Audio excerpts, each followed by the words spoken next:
If you're looking to get into DevOps, folks, and you're looking to use the native tools to AWS, then this tutorial is an excellent little tutorial provided to you by these two AWS people here, and a good introduction to CI CD, continuous integration, continuous deployment pipelines.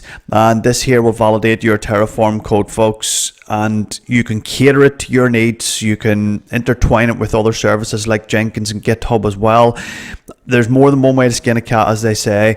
I really like this here because I broke this a lot. I learned quite a bit about it, folks, and that's, like I say, the best way to learn things is to break it. And because it's spun up in Terraform and the code's all supplied to you here, this will cost you very, very little to play around with, because you can spin it all up, do what you need to, configure it, mess around with it, break it, and then take it all down again, folks, so that you don't have to incur any costs. And then the code is there for you to use again to spin up your resources, your infrastructure as code. That's the beauty about infrastructure as code, in this case Terraform. It takes you through different phases that are explained in the summary here. It'll run you through like static code analysis as well, utilizing the likes of tfsec, tflint, checkoff, Terraform validate, Terraform format. You'll become familiar with all these, folks, so you will, and they are great tools that are used quite a bit, that you hear people talk about in various tutorials that I've heard.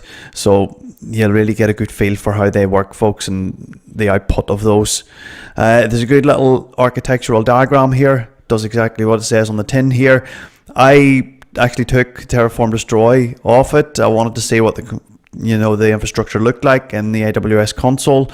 What it will do is it will destroy everything but your artifacts, and all the files that actually get spun up from your code deployment will be saved in S3, and the deployment will all be taken down again to save you costs as well, folks. All right.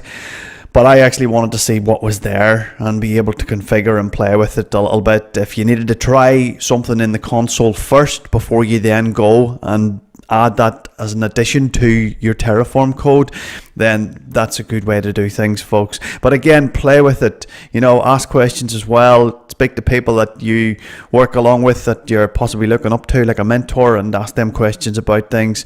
As I say, folks, it was a good introduction for me to get into the likes of the native tools for AWS, for CI CD, and the code is provided to you in this repository here in GitHub.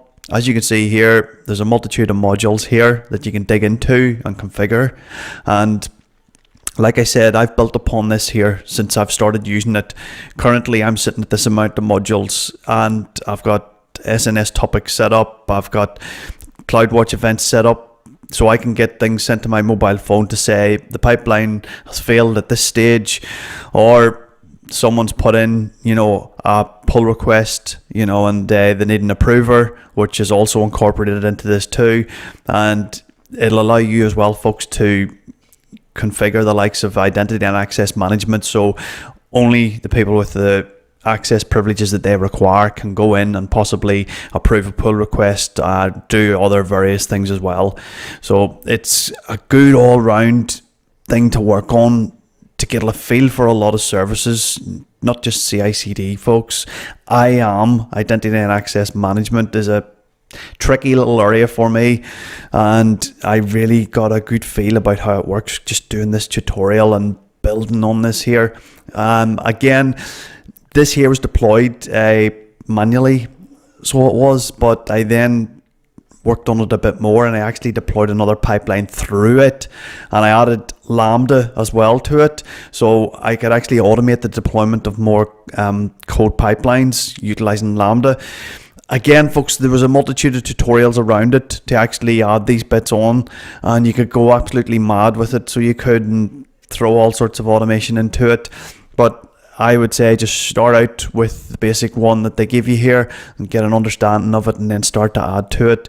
After about a month, I was sort of comfortable around it to start adding little bits onto it and just see how the Terraform code worked as well. And I deployed it through Cloud9, and that's a native tool, folks, in AWS, just like your VS Code. And I did add a couple of little automation bits to it with regards to bash scripts to spin up my architectures. And you can set up your Terraform state file and state locks in S3 and DynamoDB accordingly, utilizing your Terraform code, folks. And that's a good thing to get across as well, how the state file works. And I configured a little backend setup here with the bash script.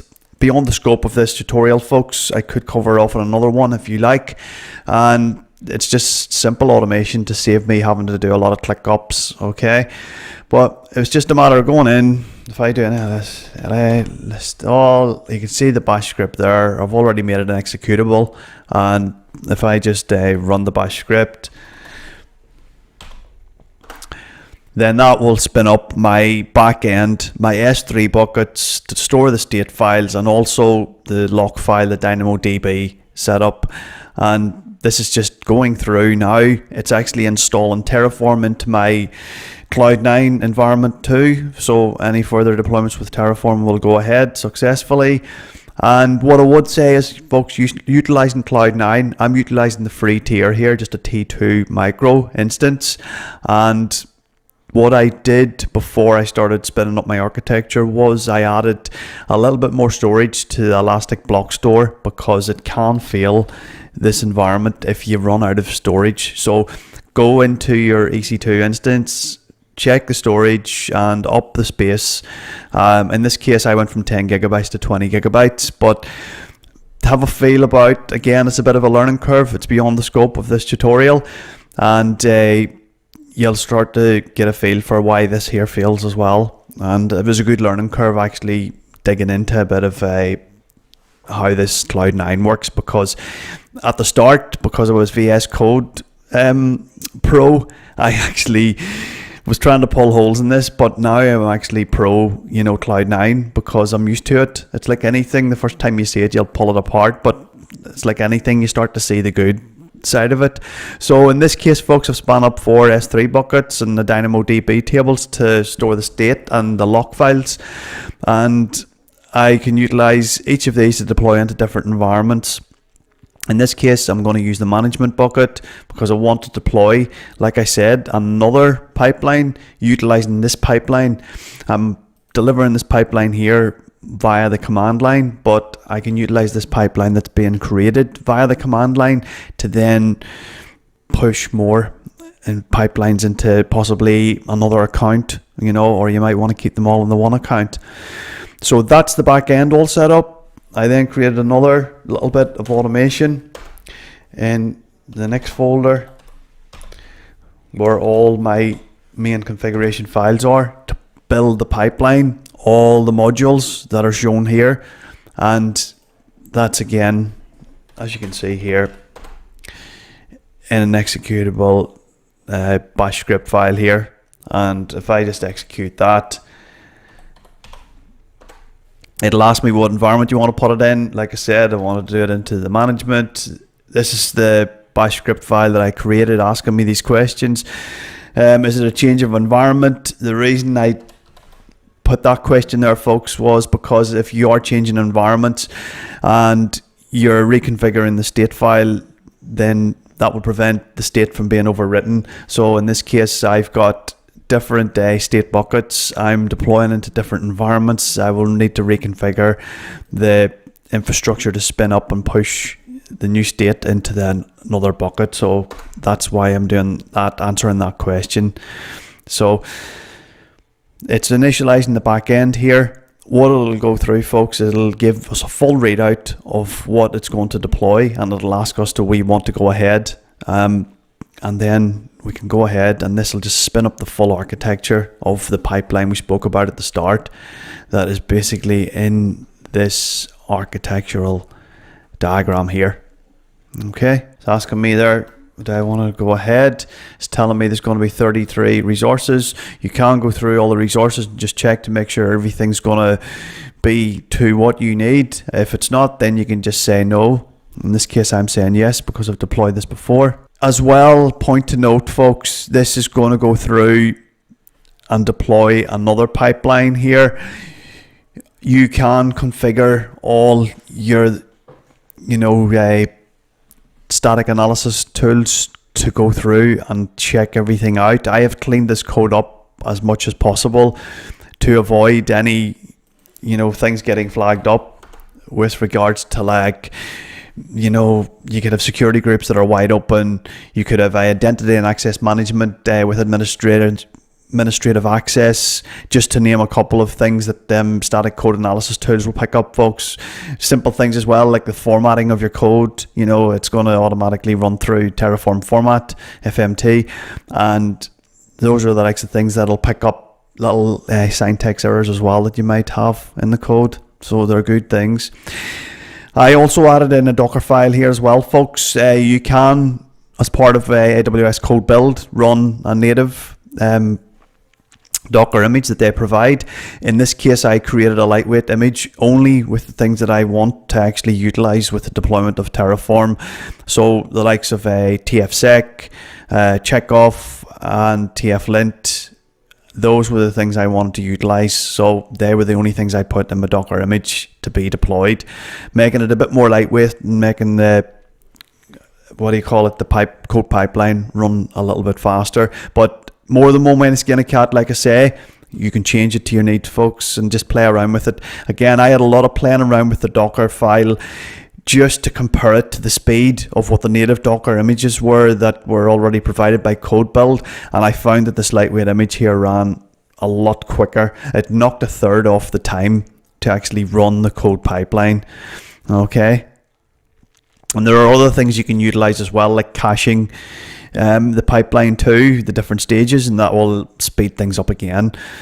But I'll just pause it here just to let this Docker image build and push up to Elastic Container Registry in AWS, and then we'll jump back on. So I'll see you in a minute. So that's the Docker image created, folks, and pushed up to the Elastic Container Registry, and that build takes a lot of time out of folks actually having to build that image each time you would run the code pipeline. So it's only pulling that image down, and if you do actually change the Docker file image, I've put in a little bit of code to actually check the digest, and if that's changed, then it'll rebuild that image to suit whatever you've changed it to and push it up to the Elastic Container Registry again.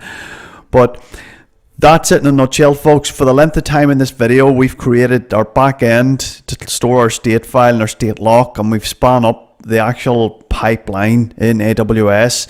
It's beyond the scope of this tutorial to actually go through everything, but you can see there just in AWS CodePipeline that this pipeline is sitting ready to build now, and it's got everything in it to utilize your code commit to store your code repository just like you would do in GitHub, and it's got your stages in code build as well to go through each one, validate, plan, apply.